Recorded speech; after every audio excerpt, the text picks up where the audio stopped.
Jebkurai ģimenei bērniņa piedzimšana ir būtisks notikums. Un, protams, tas ir priecīgs notikums, bet no otras puses tas diezgan daudz ko maina arī finansēs. Un bieži vien tām ģimenēm, kas gaida pirmo bērniņu, ir diezgan daudz jautājumu. Kas tad būtu jāpērk, kāda būs ģimenes ienākuma. Un tādēļ mēs rīkojam šodien šo diskusiju, lai apzinātu citu vecāku un māmiņu padomus un lai palīdzētu pārējiem.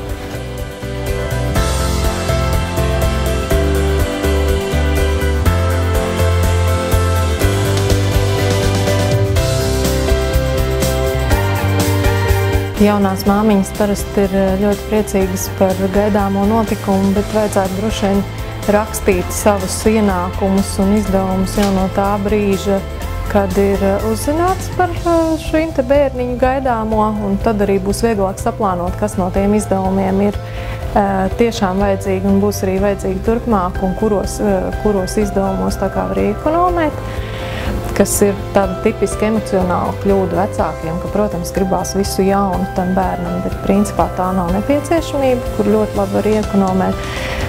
Nesasteigt šos pirkumus, jo parasti, teiksim, vecāki mēģina to visu nodrošināt pirms bērniņš piedzimis, un tas notiek tā ļoti emocionāli, racionālāk pieiet šīm lietām.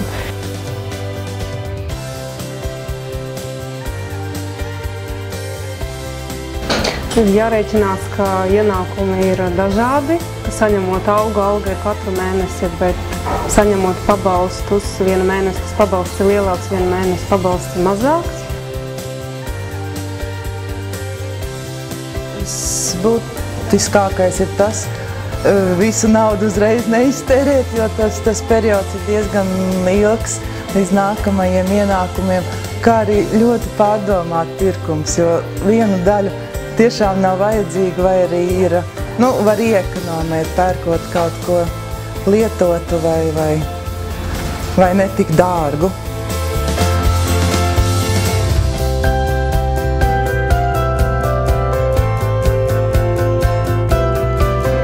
Bieži vien vecākiem šķiet, ka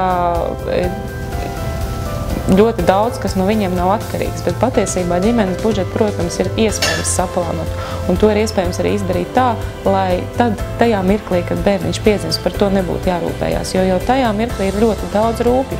Bet mums ir laiks, nevēl tie 9 mēneši, lai tomēr sagatavotos, padomātu, iespējams izveidot kādus uzkrājumus, iespējams meklētu jau laicīgi kaut kādus risinājumus, pajautāt saviem draugiem, ko mēs varam aizņemties, kādi ir labākie veikali, kur iepirkties, kur ir labākās cenas. Un līdz ar to plānošana bieži vien ir atbild uz visiem rūpēm, uz visiem jautājumiem. Mēs varam sagatavot atbildes jau laicīgi. Plānojot šo ģimenes budžetu, es ieteiktu vecākiem visādus rēķināties ar visādiem iespējamiem blakus faktoriem. Jau, piemēram, mūsu 4. bērniņa vietā sanāca 4. un 5. bērniņš. Un līdz ar to visa mūsu iepriekšējā budžeta plānošana bija tā kā uz pauzītes, jo viss bija jāsāk no sākuma. Rati jāpērk dviņu rati un šūpulis jāpērk klāt, un būtībā jāpērk atkal viss tā kā vienam bērnam, tā kā pirmam bērnam.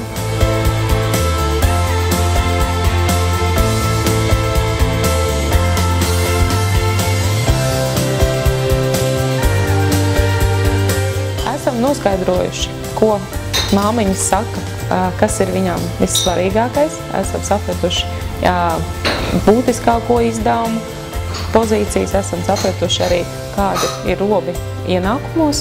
Un tālāk šo informāciju izmantosim, jo, protams, ka 10 māmiņu viedoklis vēl nav reprezentatīvs. Mēs vēlamies saprast, kāda tad ir situācija kopumā, jo arī šodien mēs redzējām, ka tomēr atšķirās viedokļi. Viena māmiņa saka, ka ir jāpērk dārgi rati, cita māmiņa saka, ka var iztikt bez ratiem vispār.